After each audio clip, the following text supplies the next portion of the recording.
okay, I'm going to embarrass myself. So when I wake up in the morning on a work day, I come down to the kitchen and I turn on the television that's in the kitchen, and it's a Samsung smart TV. So when you turn it on, it automatically defaults and turns on what they call Samsung TV, like a network.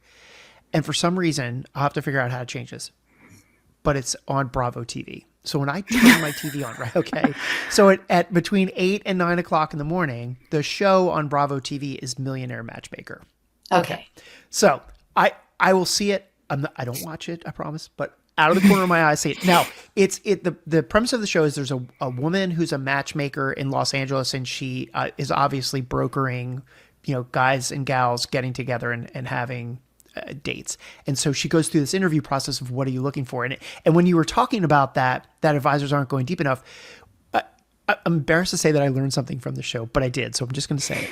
So you know what I learned from that show was it's rare. You rarely uncover what it is that everybody wants or is looking for or is trying to solve in the first conversation. So you said like, well, I left the meeting and it was like, oh, he didn't ask me about this or they didn't ask me about that. And yeah, that stuff happens all the time.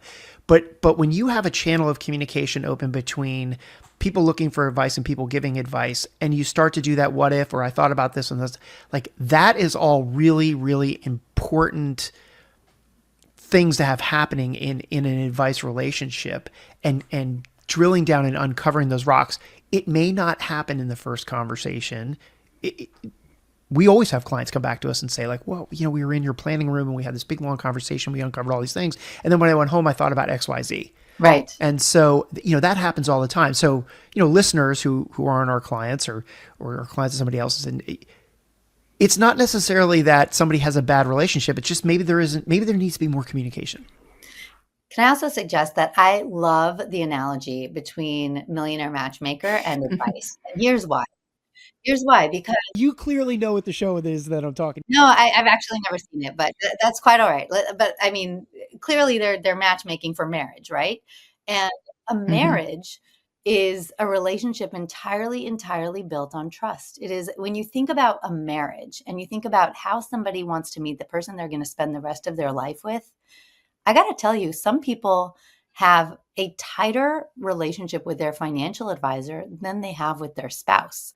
And so that level of trust and getting to know you and making sure you're going to be my advocate, you're going to be there when I need you and understand me deep enough so that you're making the right choices. Sometimes the financial advisor is even at a higher level, and that matchmaking process, it should be even more demanding than, potentially the person you're going to marry, obviously, not in all cases. But here's the extremes. But I think that building of trust between an individual and their advisor, I think can learn a lot from the process of matchmaking. And we actually learned a lot from dating apps. When you go into a dating app, and because Nomi kind of was building our software, and we were thinking in a dating app, what they're doing is trying to get to know you, but what really matters to you. So how do they do that? How do they get to know you? What are the questions they ask? That is the information the advisor needs.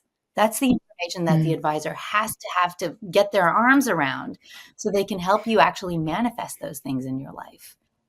You say you care about X. You say you like taking long walks by the beach. How come you're not living by the beach? That's something that's really important to you. Let's make a plan to get you over closer to the beach. So those types of things that happen in that, in a marriage relationship are extremely critical to an advisor relationship.